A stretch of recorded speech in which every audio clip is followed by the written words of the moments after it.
Saludamos al licenciado Matías Abad. Él es académico y analista político.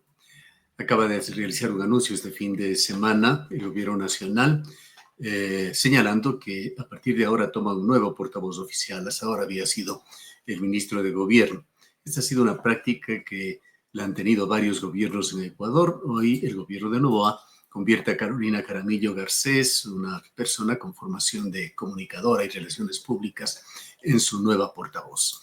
Quisiera dialogar con usted sobre este tema y en general sobre políticas públicas de comunicación, además el estado de situación de la comunicación en Ecuador, que tiene múltiples facetas. Bienvenido.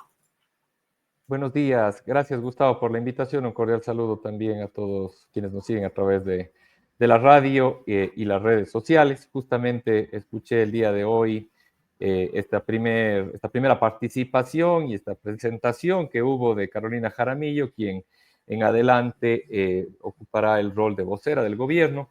De lo que estaba viendo un poco en formato e incluso hasta en estética de la forma como se presentó, quizás se busca emular el rol que tiene Manuel Adorni en Argentina, ¿no? Que le vi un poco medio parecido el estilo.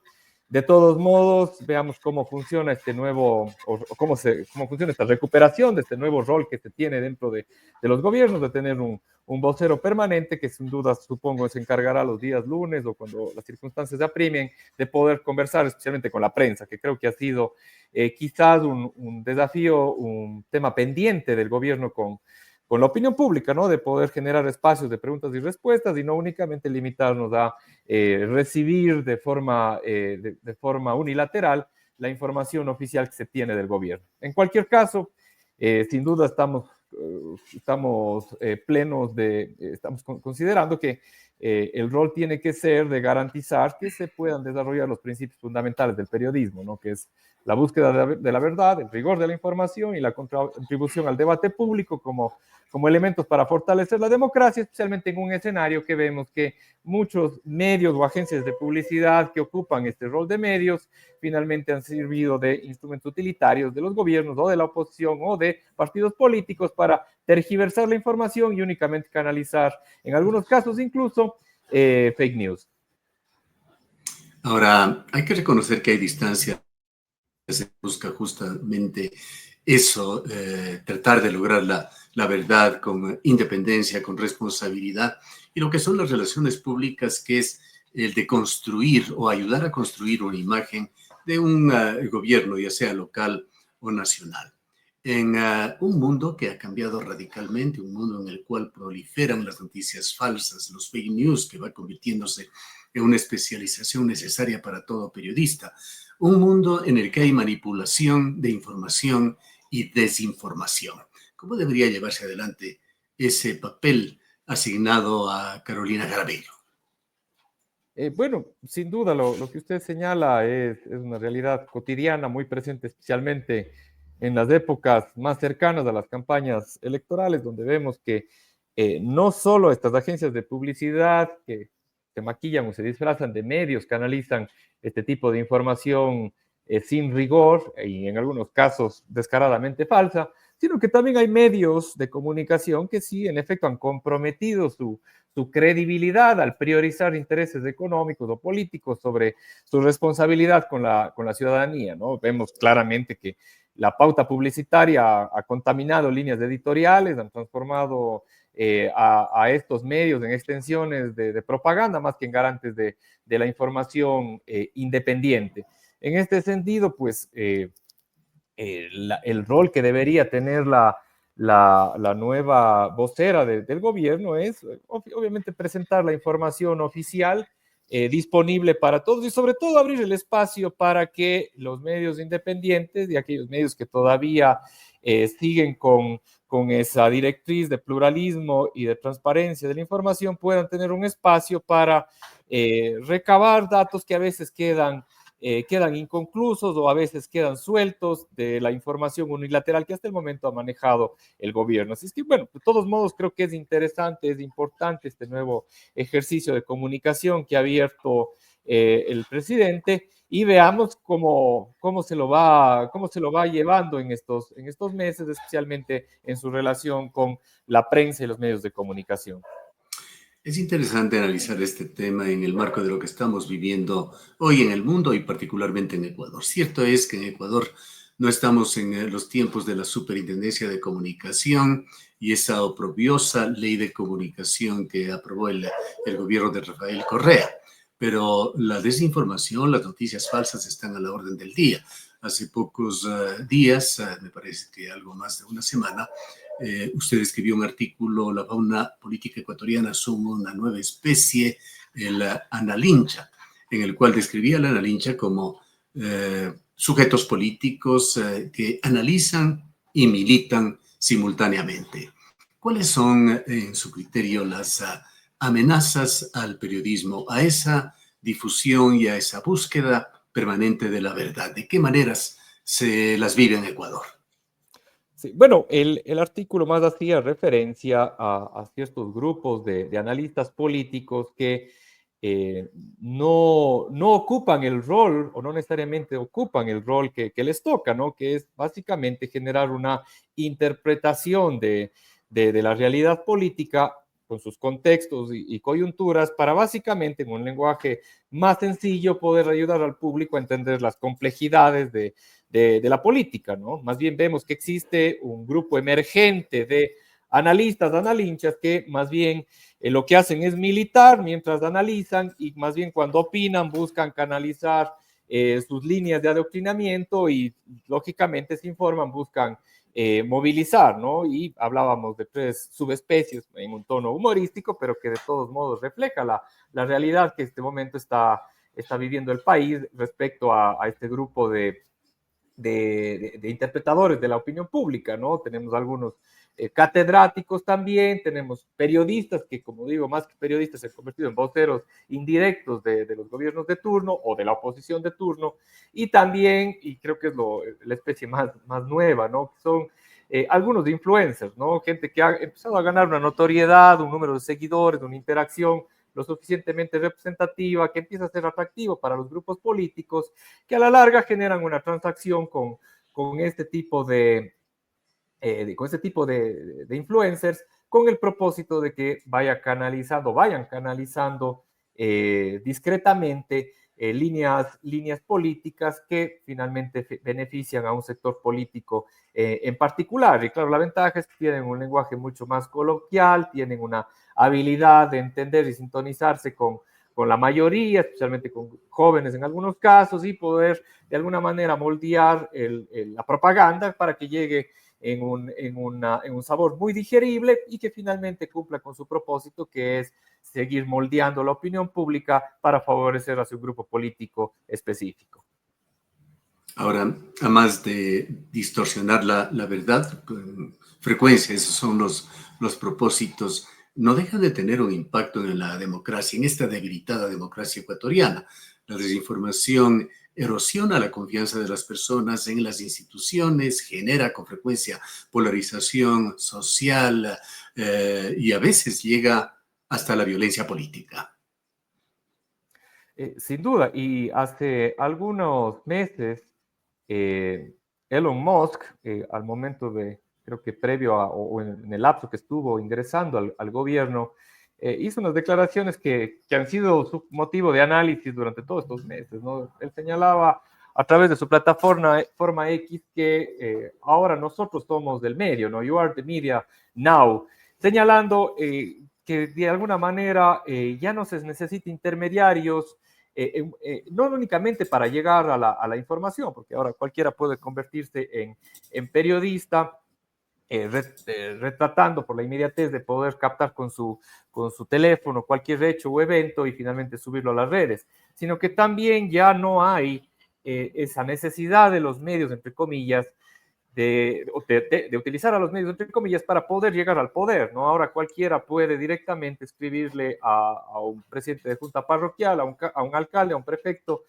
a un subsecretario, secretario, ministro y presidente, sin necesidad de estos intermediarios que en otros momentos eran los medios de comunicación y hasta los propios partidos políticos, ¿no? Y entonces esta nueva este nuevo fenómeno de alguna manera aplanar la comunicación y facilitar que directamente la gente pueda comunicarse, insultar, agradecer a las autoridades, de alguna manera exigen que se redefine el rol de los medios de comunicación y se exige también que se modifique el rol de los partidos políticos, ¿no? Y yo creo que más bien esa nueva dimensión de trabajo de los medios de comunicación es ya no informar más rápido, sino mejor, ¿no? Que pueda recabarse las fuentes, que pueda verificarse la información y más bien que sea, al menos los medios tradicionales de prestigio, que sean ese recaudo, esa reserva de poder llegar a una instancia en la cual podamos obtener información seria, que podamos acceder a una comunicación contrastada, que podamos acceder a datos que finalmente hayan sido verificados, ¿no? Entonces, creo que eso está redefiniendo todo, creo que los medios de comunicación lo están entendiendo así, los gobiernos lo están entendiendo así, y quizás los que todavía no están sintonizados con lo que deslegitimación y en general también esa precaria institucionalidad que existe en los sistemas políticos y lógicamente particularmente en nuestro sistema político ecuatoriano. Sin perder esa visión de temas de la comunicación, Matías, ¿cómo ve usted lo que está sucediendo aquí en la provincia de la Suay con el tema minero? Una cámara de la minería que organiza una rueda de prensa con una gran convocatoria de medios en Quito para anunciar que un proyecto minero irá adelante, citando documentos oficiales, generando una enorme controversia, pues no existiría siquiera el marco legal para dar sustento a aquella consulta libre e informada que anuncia la Cámara de la Minería y aparentemente, efectivamente, de forma bastante oscura, el Ministerio del Ambiente y otras entidades gubernamentales habrían facilitado ese trámite. Y esto se da en el marco de otra gran campaña, más allá de esa rueda de prensa, en la que fluyen los mensajes a través de medios de comunicación tradicionales, medios digitales e influencers en favor de la minería.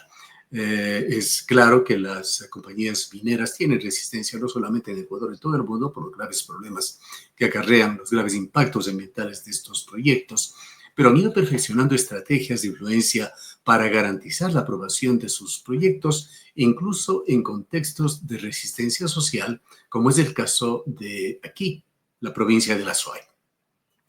Bueno, por las evidencias que usted señala, por lo que hoy señaló la vocera en el espacio que hacemos referencia en esta entrevista, lógicamente hay una estrategia clara, ¿no? Hay una línea de acción que obedece a un plan que está bien trazado desde, entiendo, la Presidencia de la República, los ministerios que tienen competencia sobre el tema minero. Se ha hablado de 300 millones de dólares para la lucha contra la minería ilegal. Lógicamente ya es un mensaje que se está dando. Luego se habló de reabrir o de que se va a reabrir el catastro minero, en este caso específicamente por la minería no metálica y seguramente en 3 fases que llegarán finalmente al catastro también de minería metálica y también de una serie de cruzadas, digamos, en contra de los grupos delincuenciales organizados que tienen vínculo e incidencia con la minería ilegal e irregular. Entonces, esto nos da a entender que lógicamente hay una estrategia clara por diferentes frentes, frentes privados, como podrían ser las cámaras, frente público como el gobierno nacional y seguramente quizás en los gobiernos autónomos descentralizados afines al gobierno también habrá una suerte de réplica de este mensaje, ¿no? Y ahí, bueno, lo deseable, lo lógico es que todo se circunscriba dentro de los marcos jurídicos, que se respete el debido proceso para la aprobación de los diferentes proyectos o para el avance de las fases, ¿no? Porque a veces eso es quizás lo más delicado, ¿no? Pasar de una fase de exploración avanzada a una fase ya de extracción, donde ya empieza a existir un impacto dentro del entorno y sector donde se está realizando esta actividad minera, y lo lógico y lo que esperamos todos, y de ahí también la necesidad de que se involucren también la sociedad civil a través de las diferentes entidades que se han formado para el efecto de dar un proceso de seguimiento, veeduría, de acción y de reclamos si es que no se están cumpliendo con todas las fases, procesos y garantías para que la actividad se realice con todas las garantías del caso y sobre todo que no tenga ningún impacto para el entorno y el medio ambiente de todos los ciudadanos. ¿Cómo ve usted el progreso que ha hecho el periodismo ecuatoriano más allá de la toma de conciencia? Usted hablaba sobre todo de medios tradicionales, situación que es más difícil de encontrar en los nuevos medios nativos digitales. En cuanto a verificación, ¿cuánto se ha avanzado en iniciativas de verificación que identifican con frecuencia contenidos engañosos en las redes, sino directamente informaciones falsas? En algunos casos se ha demostrado que muy por encima de un 50% lo que circula en las redes sociales tienen algún contenido falso o engañoso. Bueno, creo que hay iniciativas interesantes. Creo que los medios tradicionales, como usted señala, todavía están medio empezando a buscar caminos para poder lograr estos canales de verificación y validación de la información, pero hay iniciativas privadas como Lupa Media, ¿no? Todos conocemos y otras más también que están saliendo, que son entidades, organizaciones que se especializan en eso, ¿no? En verificar e investigar los datos y la información que sale desde el poder o incluso de los propios medios de comunicación, y ya utilizando herramientas modernas, ¿no? Inteligencia artificial y otro tipo de mecanismos de rastreo dentro de las propias redes sociales a fin de contribuir a la lucha contra la desinformación y poder de esa forma, de alguna manera, orientar la opinión pública hacia la verdad, ¿no? Hacia la información verificada. Creo que este tipo de iniciativas deberían tener más respaldo y más apoyo, y los medios de comunicación quizás no duplicar esfuerzos y apoyarse más bien de este tipo de organizaciones para poder finalmente transparentar la información en este escenario en el cual emergen a diario medios de comunicación, entre comillas, o agencias de comunicación, entre comillas, o simplemente páginas en redes sociales que no tienen ningún tipo de respaldo y su único fin o su única intención es canalizar relatos y narrativas a favor de uno u otro grupo político. Ahora, hay situaciones que se han generado contemporáneamente por la forma en la que evoluciona el mundo y que son difíciles de cambiar, no se los cambia por un decreto. Uno es el tema de la alfabetización mediática de los periodistas para acceder a excelentes fuentes de contrastación de información, por ejemplo, que existen, que están al alcance en muchos casos y que con una pequeña inversión podría accederse como los nuevos sistemas de inteligencia artificial, pero no todos los medios, no todos los periodistas tienen esa posibilidad, pues hay un gravísimo problema de sostenibilidad de los medios tradicionales en Ecuador.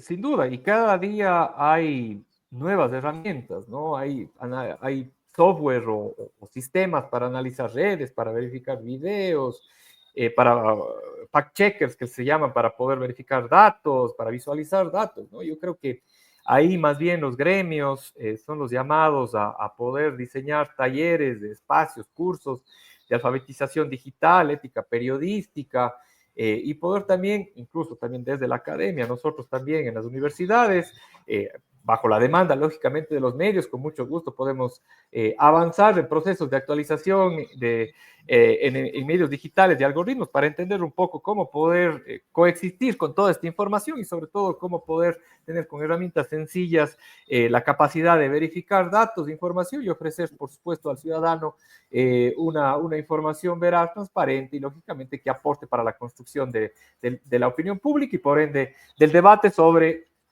la labor del Estado, los gobiernos y también del resto de miembros de la sociedad. En todo caso, Matías, ¿qué es lo que podríamos esperar?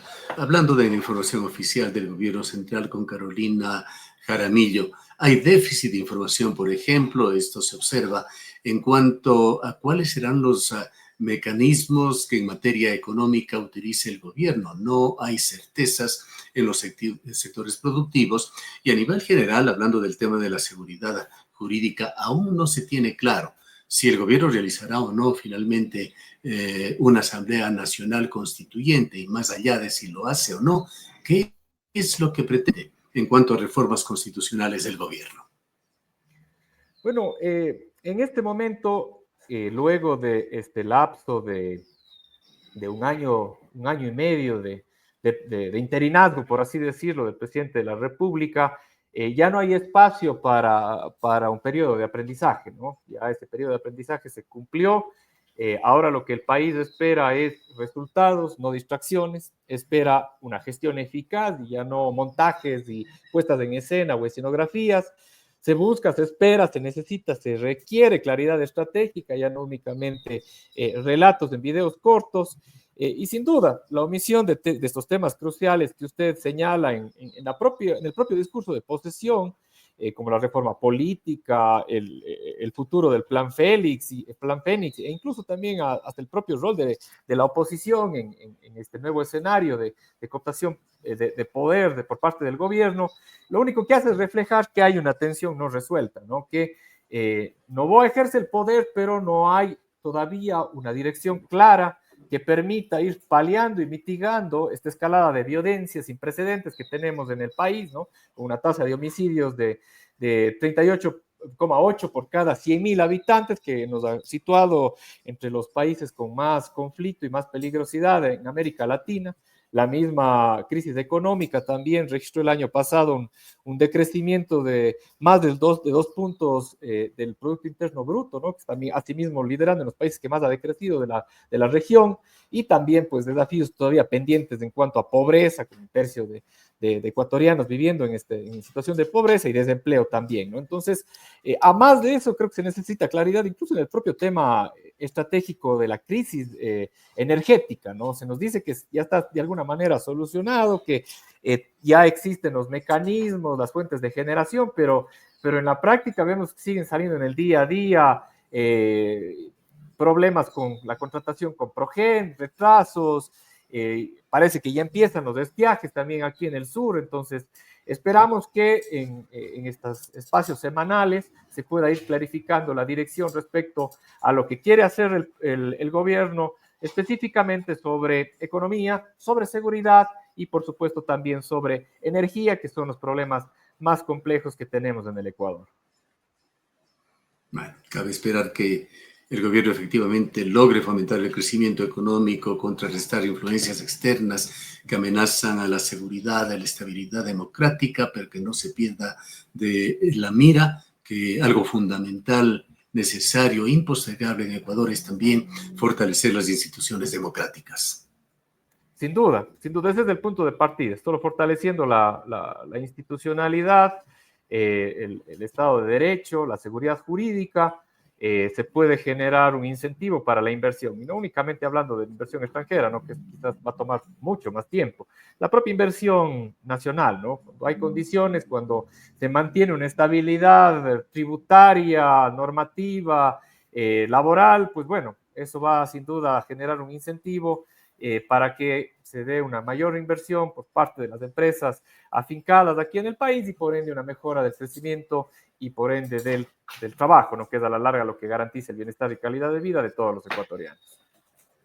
Y quizá, para terminar, ya que estamos hablando de comunicación, ojalá se rompan esos silencios incómodos que genera también el gobierno, como aquel que manejó con el tema del caso de los niños de las Malvinas. Se optó por no mencionar básicamente el tema o hacerlo con muy bajo perfil a nivel oficial. Y está otro tema pendiente allí, un tema que abruma al mundo, la situación de Gaza. Vimos y escuchamos la actuación del presidente de la República allá, de alguna manera contradiciendo una postura basada en el respeto a los derechos humanos y la paz que ha mantenido Ecuador con las dos naciones, Palestina e Israel. Bueno, esperemos que ese silencio que usted señala, que lógicamente todos nos hemos dado cuenta, haya respondido únicamente a un momento específico de campaña electoral. Ahora el gobierno no está en campaña, tiene 4 años para gobernar, 4 años en los cuales, como decíamos hace un momento, tiene que evidenciarse esa claridad estratégica y eso se va a reflejar, entre otras cosas, en poder tener respuestas y posiciones claras, así no sean populares, respecto a temas que son de relevancia y son de interés para todos, ¿no? Entonces, ojalá que en estos espacios de vocería desde los cuales ya se ha dicho que no existe ningún tipo de veto para que los funcionarios públicos del gobierno participen en entrevistas. Eso quizás todavía está por verse, pero que por lo menos se den claridad a posiciones que sin duda son importantes, que tengan una versión oficial y directa, ¿no? Nosotros podemos especular alrededor de lo de Gaza, ¿no? Señalando que el presidente ha sido muy claro en apoyar a Israel en muchas señales, ¿no? Pero otra cosa es que exista ya posiciones definidas, especialmente a temas puntuales dentro de este conflicto, que es muy amplio, ¿no? Desde lo social, lo político y lo militar. Bien, muchísimas gracias, Matías, por habernos acompañado. Gracias también por la invitación. Un cordial saludo. El licenciado